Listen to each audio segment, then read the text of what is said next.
Hello students, welcome to a lesson through the virtual training center of the Brihan Mumbai Mahanagar Palika. My name is Shraddha teacher, and in this lockdown period, since we are not able to go to school children, we will be doing many lessons here online through the virtual class. So come on, let's proceed to our lesson for today. Today we will be doing a lesson in Standard 9th English. It is actually a poem. It is the poem name numbered 1.3 in your Kumar Bharati textbook, and the name of the poem is Have You Ever Seen?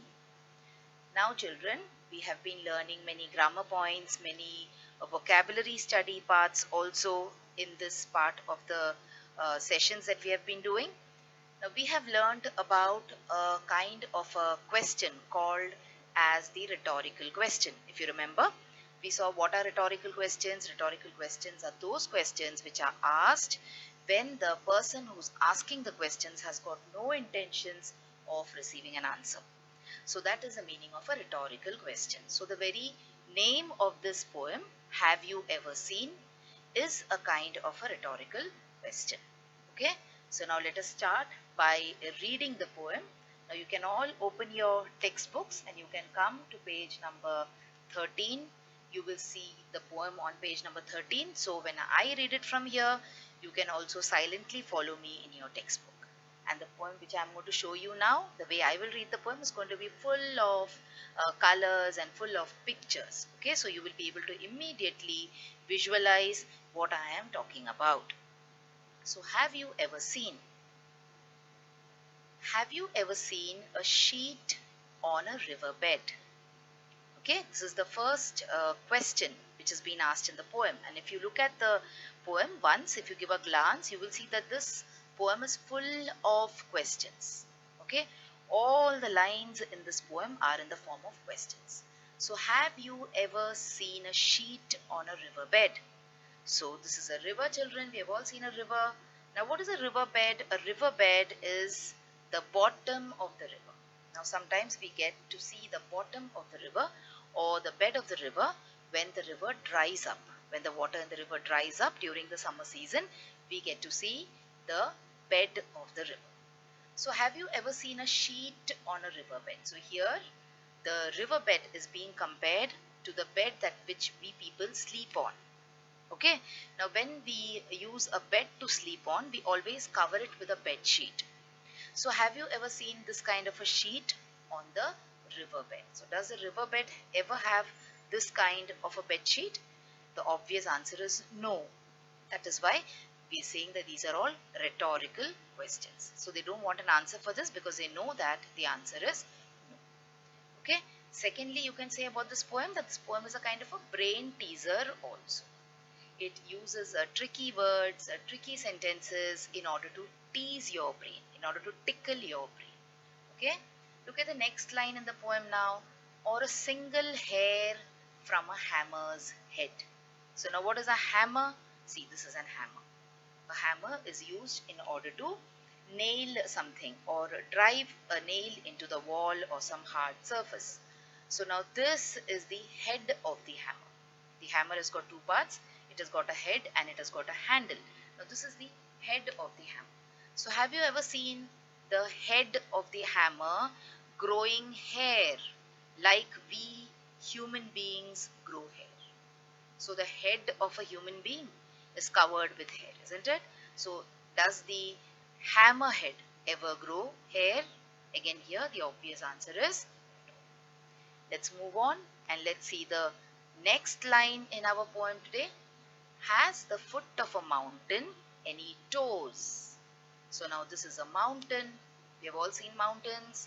What is the foot of the mountain? The foot of the mountain is the bottom of the mountain. So this is the foot of the mountain. So have you ever seen the foot of a mountain which has got toes?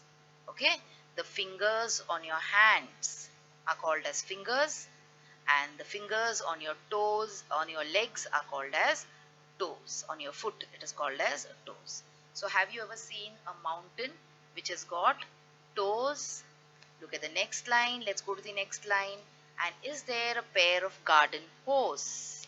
Now A garden hose is this kind of a pipe which we use in order to water plants in the garden. And the other kind of hose, the other meaning of hose is a kind of pants that people wear. So we always say a pair of pants, isn't it? So do we ever say a pair of hose? So this is line by line, meaning wise explanation of the first stanza of the poem. I'm sure now you will be able to understand and relate and try to establish a connection between the words and the images. Now let's go to the next stanza here. Does the needle ever wink its eye? So this is a needle. You all have seen a needle. You have needles which you use in these sewing machines, and you also have needles which you use with your hands. So now this is a needle, and the needle has got an eye also, isn't it? So now this eye of a needle, can you wink it like you wink a human eye? No, you can't, isn't it? Let's move on and let's see what else the poet wants to tease our brains with. So why doesn't the wing of a building fly? Now what is the meaning of wing of a building? It means the various parts in a building. Sometimes some buildings are very huge, and therefore in order to identify which place you want to go in the building, they have divided the building up into wings of the building. So why don't the wings of a building fly? So can the wings of a building fly like this? Isn't it? And then the poet asks, can you tickle the ribs of a parasol? Now a parasol is a kind of an umbrella. And what are the ribs of a parasol? It is these spokes in that umbrella, okay, which are called as the parasols. So can you tickle? And what is other meaning of ribs? Other meaning of rib is a part of the human body. It is an internal part of the human body, part of our skeleton, isn't it? But when you want to tickle someone, or when you want to make someone laugh, what do? You tickle the ribs of that person. So can you tickle the rib of this umbrella and make it laugh? That is what is the rhetorical question over here. Okay, next line. Or open the trunk of a tree at all. Now this is a trunk of a tree, and this is a trunk which we use for storing. So can you open the trunk of a tree and see what is inside? Or can you open the trunk of a tree and store things inside? Okay, let's go on. Let's move on to the last stanza in our poem now. Are the teeth of a rake ever going to bite? Now this is a rake. What is a rake? A rake is a kind of a device which people use in order to pull in the fallen leaf in the garden. So all these you can see the spokes or the sharp edges, they are called as the teeth of a rake.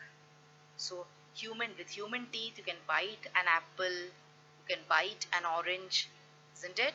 But can you bite something with the teeth of a rake? You can't, isn't it? Let's move on. Have the hands of a clock any left or right? These are the hands of the clock. The red one which is moving quickly is the seconds hand, and then you have the hours needle, you have the hour hand, and you have the minute hand. So we have a left hand and a right hand. So in this way, does the clock have a left hand or a right hand? Can the garden plot be deep and dark? Okay, now garden plot means the place, the land on which the garden is situated. And the other meaning of plot is a plan. So sometimes people make very deep and dark plans, means very dangerous plans. Okay, so can the garden plot also be dangerous in that way? And the last one, what is the sound of the birch's bark? Now you've all seen a dog barking, and you all are familiar with the sound of the dog's bark. Now, have you ever heard a birch barking? Now what is a birch? A birch is a kind of a tree. So children, here if you see the poem, I have read the entire poem for you. You will see it is full of grammar, and it is full of vocabulary exercises.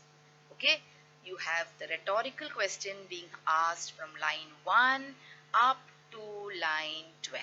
Everywhere they are asking us rhetorical questions. I also explained the poem to you now, and we understood that this poem is a very humorous poem. What is a humorous poem? It is one where we read the poem and then we enjoy it and we laugh. Okay, so now that was about the poem. Now always when we do a lesson in English, we talk about some grammar part or some vocabulary part which is part of the lesson. So let us see what is there for us to do now in this particular topic related to grammar and vocabulary. So we have to study about the homograph, and we also have many other points of grammar, like for example we have interrogation as a figure of speech, we have personification, alliteration, pun. Okay, all these figures of speech also we have to learn, but we are not going to do all of them today. We will divide it up. Half of it we'll do today and half of it we'll do next time when we meet. So let us first at least talk about homographs today. Now children, in English language there are a lot of concepts which are very confusing. One such concept is the concept of homograph as compared to the concept of homophones. Many of us get confused at times, but remember, a very easy method to remember this: homograph. Now here graph means something which is in written, okay, and homophone, when you say phone, it means sound. So remember, homophone means two words which sound the same but their spellings may be different. Alright, but here we are looking at homographs. So homographs means they sound the same, they are also written in the same way, that is the spellings are also the same, but the pronunciation may differ and the meanings are also different. Okay, so see some examples here on the screen for you. Bat, which is a bird, a mammal, and bat, which is a cricket equipment. Letter means a letter which you write to someone, okay, a message, and the other letter is letter of the English alphabet. Bow, one bow is the this thing which you wear along with your coat or a suit, okay, and the other bow is physically giving, it is a sign of respect when you bow to someone, when you bend your head respecting someone, the presence of another person. So these are examples of homographs, children, and this is the meaning of homographs. Let us look at some more examples. See here, now here the spelling is the same, okay, meanings are different and pronunciations are also different. In the previous picture, spellings were same and pronunciation was also the same, but here you will see spellings are same but pronunciation and meaning is different. The first one, tear, T-E-A-R, it is a tear. Tear means a drop of water which falls out of your eye when you get emotional. And the other one is T-E-A-R, tear. Tear means to pull away something from a book. Okay, tear. Now, these are examples of homographs where the spelling is the same, meaning is different, and pronunciation is also different. See here, spelling is same, pronunciation is also same, but meaning is different. Ring and ring. One ring is the sound of the telephone and the other ring is the ornament which you wear on your finger. See, one more example, wind and wind. So the first one, I can feel the wind in my hair. Wind, air, breeze. Okay. And the other one is winding. Winding. For example, you wind the clock. Okay. Nowadays you don't have clocks which you need to wind. You wind the string, means you take a string and you roll it up. That is also called as winding. W-I-N-D, wind. W-I-N-D, wind. Look at the next one. Same spelling, same pronunciation. Well and well. Sam doesn't feel well today. That means his health is not very good today. Our neighbors are digging a new well. Now here the well is a common noun, a place from where you draw water. Alright children, so these are examples of homographs. I hope the examples are very clear to you. Now we have a few exercises from our textbook. Let us look at them also before we continue. So what are homographs? They have given us some examples. Words that have the same spelling but differ in meaning when used in different contexts are called homographs. Example C, a temple fair attracts a lot of crowd. Now this is a temple fair where people get together in order to celebrate. Her performance in the test was fair. Here performance was fair. It was not very good and it was not very bad. It was okay, fair. The next one is the rose is the king of flowers, the rose. And the other one is the sun rose with a golden glow. The geographical, you can say, a phenomenon in which the sun appears in the sky. Alright. The last, there is an exercise for you. 2 I will do and the remaining will be homework for you. So think of the 5 homographs and list them down. I'll show you 2. See, close. Close means one closes.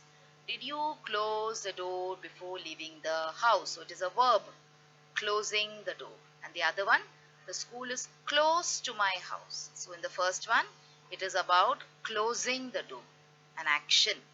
And the second one, it is about proximity, how close your house is to your school. Example number 2, fan. Okay, the first fan is a person whom you are in awe of. I'm a huge fan of Lata Mangeshkar. Second example of fan is the electrical equipment. Can you switch on the fan, please? So this fan could be the ceiling fan, it could be the table fan, etc. The remaining 3 columns you're supposed to fill in as part of your homework. If you have any doubt regarding the points which we have discussed here in the lesson, you can always go back and watch the video again and again till the points are clear to you. Alright.